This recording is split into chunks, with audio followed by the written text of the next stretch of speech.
Shalom saudara, selamat pagi. Saya berharap saudara dalam keadaan sehat dan bersuka cita. Kita bersyukur pagi hari ini karena kita kembali lagi dalam Renungan Pagi Spiritual Life. Pada pagi hari ini kita akan merenungkan pembacaan kita pada Imamat 10 ayat 1 sampai ayat yang ketiga. Saya akan berikan judul Kekudusan Tuhan Tidak Bisa Dipermainkan.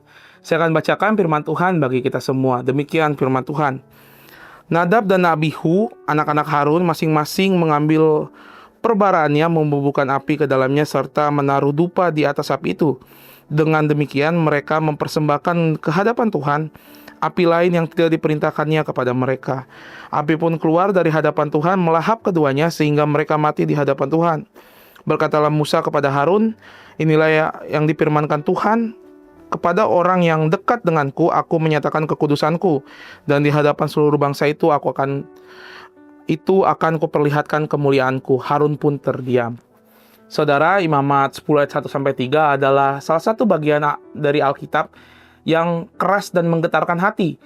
Nadab dan Abihu adalah anak-anak Harun. Mereka bukan orang asing bagi pelayanan Tuhan. Mereka itu dipilih, ditabiskan, bahkan baru saja mengalami kemuliaan Tuhan dalam ibadah Israel. Namun ironisnya, justru setelah mengalami semuanya itu, mereka mempersembahkan api asing yang tidak diperintahkan Tuhan. Akibatnya, api yang keluar dari hadapan Tuhan itu menghanguskan mereka. Masalah utama mereka bukan sekedar kesalahan teknis dalam ibadah, tetapi keberanian mendekati Allah menurut cara mereka sendiri, bukan menurut kekudusan dan perintah Tuhan. Bagian ini mengingatkan kita bahwa pengalaman rohani, pelayanan, bahkan status sebagai umat pilihan tidak membuat seseorang itu bebas hidup sembarangan. Ada bahaya ketika seseorang merasa bahwa saya sudah diselamatkan, saya sudah dipakai Tuhan, saya sudah dekat dengan Tuhan, jadi tidak apa-apa kalau sedikit longgar. Hati seperti itu perlahan kehilangan rasa takut akan Tuhan. Seringkali manusia menjadi sembrono justru setelah merasa aman secara rohani. Ketika dulu baru bertobat, kita berhati-hati menjaga hidup kita. Tapi setelah bertahun-tahun di gereja, melayani, atau merasa mengenal Tuhan, hati mulai kompromi. Dosa dianggap kecil, ketidaktaatan dianggap biasa, kekudusan mulai diperlakukan dengan ringan. Nadab dan Abihu adalah gambaran bahwa kedekatan dengan perkara rohani tidak otomatis membuat seseorang itu hidup benar di hadapan Tuhan. Ini menunjukkan bahwa Tuhan justru mendisiplin dan menghukum orang-orang yang dipilihnya. Karena mereka dekat dengan Tuhan, maka mereka tidak boleh memperlakukan hadirat Tuhan dengan sembarangan. Kekudusan Tuhan tidak berubah hanya karena manusia merasa nyaman dengannya. Kadang kita berpikir bahwa penghakiman Tuhan hanya untuk orang jahat di luar sana. Tetapi Alkitab menunjukkan bahwa Tuhan juga mendidik, menegur, bahkan menghukum umatnya sendiri ketika mereka meremehkan kekudusannya. Tuhan mengasihi umatnya, tetapi kasihnya tidak pernah membatalkan kekudusannya.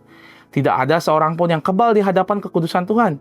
Jabatan rohani tidak kebal, pelayanan tidak kebal, lama menjadi orang Kristen pun tidak kebal. Pengetahuan Alkitab tidak kebal, semua orang dipanggil untuk hidup takut akan Tuhan dan taat kepadanya. Renungan ini menjadi peringatan bagi gereja masa kini. Kita hidup di zaman ketika banyak orang ingin menikmati berkat Tuhan tanpa hidup menghormati Tuhan. Banyak orang ingin kasih karunia tanpa pertobatan, ingin dipakai Tuhan tanpa hidup kudus. Tetapi dalam Imamat 10 ini mengingatkan bahwa manusia tidak dapat mendekati Allah dengan sembarangan. Karena itu kita membutuhkan Tuhan Yesus Kristus, Imam besar yang sempurna, dan melalui Kristus kita memperoleh jalan masuk kepada hadirat Allah bukan dengan kesombongan, tetapi dengan hormat, pertobatan, dan keyakinan akan anugerahnya. Saudara, mari kita renungkan firman Tuhan yang sudah kita dengar. Saudara, apakah ada dosa atau hal yang kita kompromi, yang kita anggap biasa karena kita sudah lama mengikut Tuhan? Kekudusan bukan sekedar konsep perjanjian lama. Kekudusan itu adalah natur Allah sendiri, karena itu respon yang benar, bukan ketakutan tanpa harapan, melainkan hidup dengan penuh hormat, gentar, dan taat kepadanya setiap hari. Kiranya kita tidak menjadi orang yang terbiasa dengan perkara rohani, tetapi kehilangan rasa hormat akan Tuhan. Biarlah kiranya kasih karunia Tuhan yang kita terima tidak membuat kita sembrono, melainkan semakin mendorong kita hidup takut akan Tuhan dan menjaga kekudusan di hadapannya.